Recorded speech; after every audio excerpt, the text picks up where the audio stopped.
Madame, Monsieur, bonsoir. Merci d'être là. Au sommaire de ce journal, Tahiti secoué par une vague de conflits sociaux qui se prolonge. Après 3 jours de chasse et croisée, les négociations à Carrefour sont au point mort. Ni l'intersyndicale ni la direction n'ont réussi à trouver d'accord. Les feux d'artifice s'invitent comme chaque année dans l'organisation des festivités de fin d'année. Mais attention, si le spectacle peut être beau, il ne doit pas occulter le caractère réglementaire de sa tenue.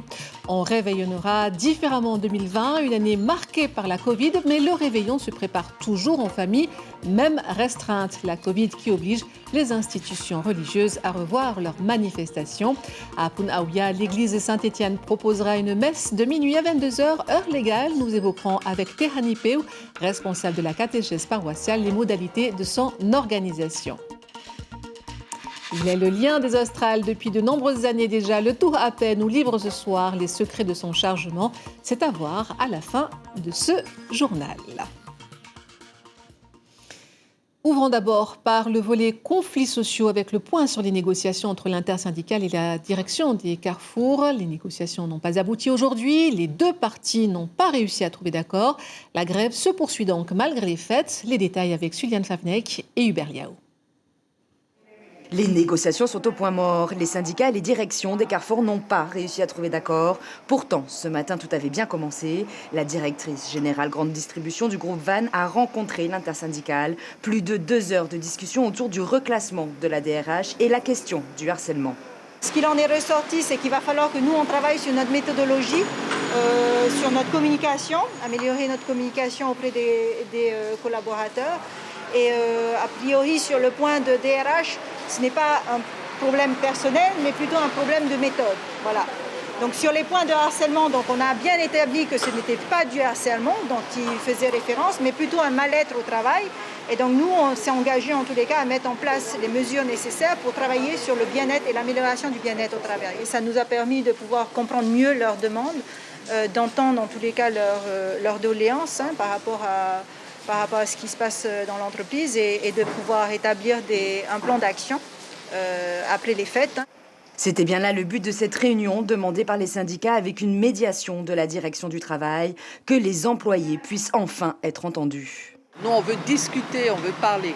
Ce n'est pas un bras de fer, loin de là. Voilà, il y a des choses à parler, il y a un mal-être. Et voilà, on veut qu'on nous entende. Et quand on parle de harcèlement, on nous rigole au nez. Quand il y a des arrêts psy, parce que ce n'est pas normal d'aller travailler la boule au ventre, d'être énervé. Il faut qu'on ait un bien-être au travail, on est plus productif. Enfin, je ne sais pas, je ne comprends pas pourquoi on s'acharne à ce point-là. Si les discussions semblent entamées sur certains aspects, elles ne le sont pas sur le reste des revendications. C'est sûr qu'il n'y a pas que ces 2 points-là, c'est ce qu'on lui a fait savoir. Il reste aussi les 14 autres points du préavis de grève qui n'ont pas effectivement reçu, on va dire, d'avancées notables qui pourraient nous permettre de signer un protocole. Les directions des supermarchés ont demandé le report des négociations à dans 3 mois. Pas de quoi satisfaire les syndicats. La grève continue donc et des filtrages ont été mis en place. On filtre, si tu veux, derrière pour les camions de livraison. Ils arrivent et on fait entrer les marchandises. Les livreurs descendent et ils font entrer les marchandises. Et quel est un petit peu le but justement de ce filtrage? De mettre la pression. Et c'est qu'ici qu'on peut décharger. Et on met les marchandises sur palette et on tire après avec le tire-pale. Voilà. Comme on sait que la Polynésie a besoin de ces marchandises, Carrefour est en grève, allez, on continue comme ça. Aujourd'hui, on compte 65% de grévistes dans tous les magasins. Samedi, ils se rassembleront autour du piquet de grève avec un possible durcissement du mouvement qui pourrait se généraliser à d'autres enseignes du groupe. Et d'après O'Oet Oirima, dès demain, d'autres préavis vont être déposés dans d'autres enseignes du groupe Van, à savoir chez Sopal, Champion et Easy Market. Et pour clore ce chapitre conflits sociaux, cet autre préavis de grève tombé hier au port autonome, passé presque inaperçu, le conflit a finalement été évité. Les 7 points de revendication ont été actés. L'intersyndicale CSIP, O'Oet Oirima, FSTMP et le ministre des Grands Travaux, René Temiharo, ayant trouvé un accord, le préavis de grève est donc levé. Ce rapide point épidémiologique, la maladie a encore fait une victime, portant à 108 le nombre de décès. Les chiffres de contamination en hausse, 84 nouveaux cas actifs en 24 heures, ce qui porte à 16 550 le nombre de cas cumulés depuis le 13 mars. Le nombre d'hospitalisations en cours est de 52, dont toujours 21 en réanimation. Ils illuminent le ciel polynésien chaque fin d'année. Les feux d'artifice sont incontournables aux Fénois, une manière visuelle de partager l'esprit festif et pour certains, ils symbolisent la résilience. Il n'empêche que depuis 2009, la pratique est encadrée comme en métropole à peu de choses près. Que dit précisément cette réglementation? Élément de réponse avec David Chang et Marcel Bono. Les feux d'artifice, souvent ils marquent la nouvelle année, mais ce soir pour Teiki, ils permettront de redonner du baume au cœur et de terminer une année difficile marquée par la crise sanitaire. Un peu de lumière dans le ciel, malgré la pluie et puis le sombre qui est dans nos cœurs avec tous ces décès Covid. Voilà, on va essayer de vivre un moment de joie en famille. Mais attention, leur utilisation est encadrée. On distingue 4 catégories de feux d'artifice classées suivant leur puissance. Les 3 premières, K1, K2 et K3, sont soumises à des règles spécifiques. Une distance de sécurité doit être respectée entre 0 et 20 mètres comme en métropole. En Polynésie, le pays est allé jusqu'à interdire les feux d'artifice de type K1 aux mineurs, alors que dans l'Hexagone, ils sont permis aux enfants de 13 ans et plus. Parce qu'il y a quelques années, il y avait un peu d'excès. Donc on a parlé avec le gouvernement, on a fait une réglementation spéciale à la Polynésie. Et puis, il y a ces feux d'artifice que vous ne trouverez pas en magasin. Ces artifices K4, ils ont un poids de poudre supérieur à ce qu'un particulier peut mettre en œuvre. Donc il faut être agréé, il faut avoir des certificats, il faut avoir des formations d'artificiers. Donc ce qu'on trouve, je te dis, quand on fait les feux dans la rade de Papeete ou ailleurs. Et c'est vraiment spécifique aux professionnels. Les hostilités ont déjà commencé hier dans certains quartiers de Papeete. C'était le cas à Mam'o. Ce soir, l'association de résidents prévoit de lancer ses fusées à 21h. Et n'oubliez pas, les feux d'artifice entraînent chaque année des disparitions d'animaux. Il est conseillé de les enfermer dans des pièces fermées ou de les attacher avec un harnais pour éviter les risques d'étranglement. Et puis cette année, chacun son menu de fête. Pour la famille Parker de Fa'a, la traditionnelle dinde sera accompagnée d'un plateau de fruits de mer et pâtisseries fait maison. Restreints par les consignes sanitaires, ils seront bien moins nombreux qu'à l'accoutumée, mais l'esprit de solidarité, lui, sera bien présent. Ismaël Tahiata Sandroli. Frotter, gratter, rincer, rien de tel pour rendre les moules et les huîtres plus appétissantes. Dans la famille Parker, le repas du réveillon se prépare en famille. Ah, vous, c'est quoi les enfants? Nous, c'est frites avec, je sais pas, du poulet, tout ça. Dinde normale et escargot. Avec, comme d'hab, il y a saumon, les petits toasts saumon avec huîtres. D'un côté, il y a la préparation des plats et d'un autre, la mise en place. Chacun sait ce qu'il doit faire. Les petits travaux avec maman. Quoi comme travaux? Préparer les tables, mettre les assiettes, voilà, mettre les couvercles, voilà. T'aimes bien ces petits moments en famille? Ouais, c'est bien. Les fruits de mer aux garçons et les desserts à maman. Le menu est presque le même que les années précédentes. Il y a tout de même une grande différence, Covid oblige. On a l'habitude de Noël, c'est la famille, c'est les grandes retrouvailles. Là, ça va être différent complètement. Mais la famille est là toujours, non? Ah, bien sûr. Après, on pense beaucoup les uns aux autres, on s'appelle. On a d'ailleurs le même repas pour ce soir. Et même avec mes parents, on s'est organisé pour qu'ils puissent aussi réveillonner. Ils ont choisi de rester à la maison. Le réveillon de Noël, c'est magique et en partie à cause du somptueux repas. Mais ce n'est pas tout. On nous offre des cadeaux et qu'on passe du temps en famille. Et aussi qu'on fête Noël ensemble. Une occasion de faire plaisir aux siens et de penser un peu aux autres. Pour nous, il y a les cadeaux pour les enfants, bien sûr, mais aussi penser à ceux qui sont en dehors du foyer. Et notamment, on prépare le petit carton pour Fidji parce que c'est important de donner la main. Ça, c'est l'esprit de Noël également. Plus que quelques heures avant de passer à table, cette année, Noéline et sa famille ne seront que 7 au lieu de la trentaine habituelle. La distribution de repas plateaux se poursuit dans les communes de Tréti comme à Mataya et Papeari. C'était au tour aujourd'hui des personnes âgées de recevoir la visite d'agents communaux. Dans leur fourgonnette, 1200 plats précisément. D'ordinaire servis lors d'un rassemblement solidaire, c'est chez eux que les Matariapo prendront leur repas composé de salade de riz, beignets de poulet et une orange en dessert. Leur réaction au micro de Kaline Liénard. Un bon repas, je crois. Il ne va pas nous donner... Voilà. Donc, avec l'orange, donc, excellent. Excellent tout ça. On va manger ça aujourd'hui et puis on est très contents pour tout. La commune organise chaque année son repas des Matariapo, mais suite à la pandémie que nous avons rencontrée, donc c'est nous qui allons vers les Matariapo justement par rapport aux gestes barrières. Et la magie de Noël se poursuit également à Bora où 42 foyers en grande difficulté ont reçu des mains des lutins de l'association Weirao un présent, une distribution de cadeaux qui a ému les principaux bénéficiaires. Un moment de joie partagé qui vient clore plusieurs semaines de mobilisation. Réaction de Taya Windy, bénéficiaire de cette aide communale au micro de Rosanam Aihota. Pour chaque besoin que vous nous donnez, et c'est vraiment agréable. Et pour ces fêtes de Noël, je pense que les enfants et chaque foyer vont être heureux, ils vont bien manger. Alors, un message à passer, je voudrais souhaiter une joyeuse fête de fin d'année à chaque foyer et aussi à vous, particulièrement aussi à tous ceux aussi qui n'ont pas les moyens. Et vous le savez, le couvre-feu, bien qu'exceptionnellement décalé d'une heure en cette soirée de réveillon, les manifestations religieuses ont été pour la plupart annulées. Une première dans un pays où la messe de minuit est une tradition. Tehani Peu, vous êtes la responsable de la catéchèse paroissiale de l'église Saint-Étienne. Dites-nous quelle liturgie sera proposée aux paroissiens de Punaouia.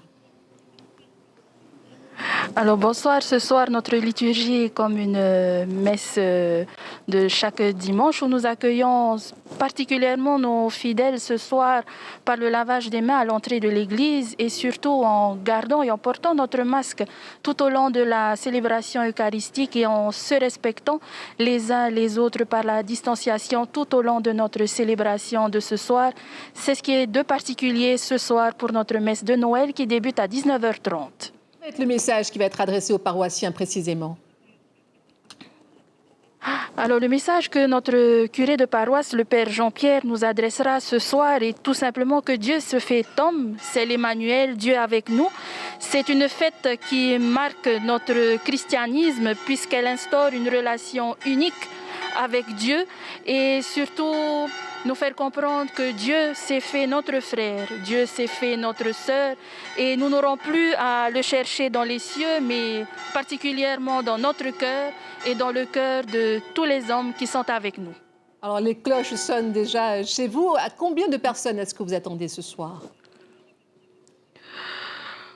On attend beaucoup de personnes. À combien exactement, je ne peux vous dire, car la distanciation va être respectée ce soir avec 3 personnes par banc. Mais nous attendons nos fidèles jusqu'à 19h30. Soyez les bienvenus.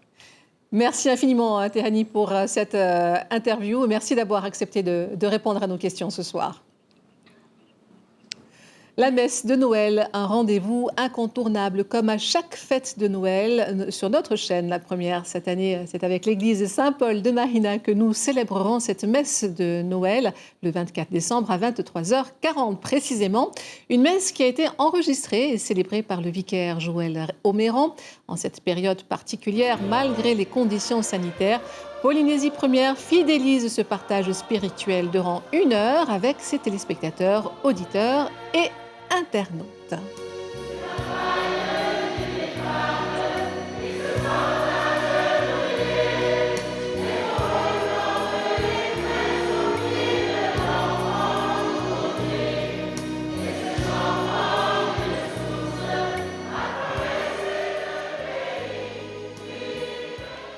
En On prend la direction de Ouapou où s'est tenue ce jour une foire de Noël. L'initiative est signée de la Fédération des artisans, rassemblés au centre artisanal communal dès 8h. Les artistes ont bradé leurs articles pour le plus grand bonheur des portefeuilles de la clientèle venue massivement faire le plein de bonnes affaires. Ainsi, boucles d'oreilles, colliers de graines, os gravés, sculptures sur bois et sur pierre ont tous pu bénéficier de cet effet d'aubaine. Kobia, Dori, Marevanui, Taporo ou encore Aranui, ces goélettes qui desservent les îles sont le cordon ombilical qui leur permettent un approvisionnement régulier en vivres, en carburant ou autres produits nécessaires à la vie éloignée de Tahiti. Pour les Australes, il y a le Tour à paix et c'est là-bas, à Tubuai, que nous nous rendons pour juger de l'importance de ces navires dans le quotidien des habitants avec Heidi Enko. C'est à l'aube, depuis la plage Tavana à Tupuai, que l'on peut voir le Tu'ape franchir la passe Te Aramoana. Ce matin, en raison de la marée basse, la barge et la baleinière sont mises à l'eau pour faciliter la navigation dans le lagon. Le Tu'ape 4 est le cargo mixte qui dessert les Australes. Avec une capacité de chargement de 800 tonnes, il peut embarquer facilement les produits de l'agriculture de l'île. L'arrivée du bateau lance les allées et venues sur le quai et notamment du côté des hangars à chambre froide où sont stockés une partie des produits. Les agriculteurs ils viennent ici, il y a un stockage là, c'est pour leurs produits. Et ce stockage, cette structure-là est faite pour les agriculteurs de Tupuai. Et c'est nous, la coopérative, qui gère. Ils viennent ici, on pèse, et à l'arrivée du bateau, c'est eux-mêmes qui chargent leurs produits. Au mois de décembre, ce sont les litchis qui sont le produit phare sur l'île et qui occupent une grande partie des containers. Cette productrice embarque aujourd'hui près de 2 tonnes de fruits. Ce n'est pas un record par rapport à l'année dernière. L'année dernière, on a emmené un peu plus que ça, mais cette fois-ci, non. On peut emmener à peu près à 3-4 tonnes par voyage, mais là, non, pas du tout. Et pourquoi? Parce qu'il y a moins cette année. Hein. C'est dû à quoi? Il y a une raison particulière? En fait, en ce moment, il y a beaucoup de mouches de fruits. Hein. Tu comptes à peu près 4-7 conteneurs laitiers par voyage. Hein. Dans les 3 voyages, si tu multiplies par 3, ça fait à peu près une vingtaine de conteneurs pour les laitiers.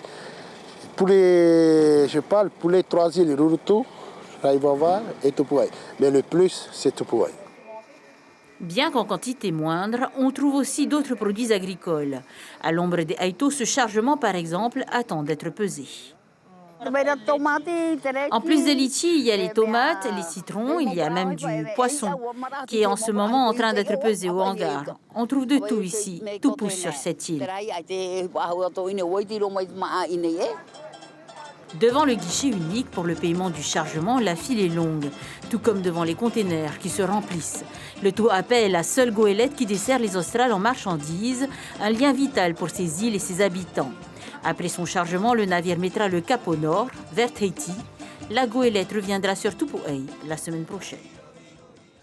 Voilà, c'est la fin de ce journal où la part belle a été donnée aux conflits sociaux chez Carrefour. Après 3 jours de chassés-croisés, les négociations sont au point mort. Ni l'intersyndicale ni la direction n'ont réussi à trouver d'accord. Merci de votre fidélité. Dans un instant, votre film de la soirée Astérix et Obélix. Tout de suite après, le best-of choral animé par Lovaina Chapman. Ne manquez pas le programme axé sur la nativité réalisé par l'église protestante de Haroué et clôture des programmes à 23h40 avec notre messe de Noël. Demain, à cette même place, vous retrouverez Belinda Parouiri. On se quitte sur des images de ce haka marquisien spécial Noël. Et quant à moi, je vous souhaite de vivre un joyeux Noël.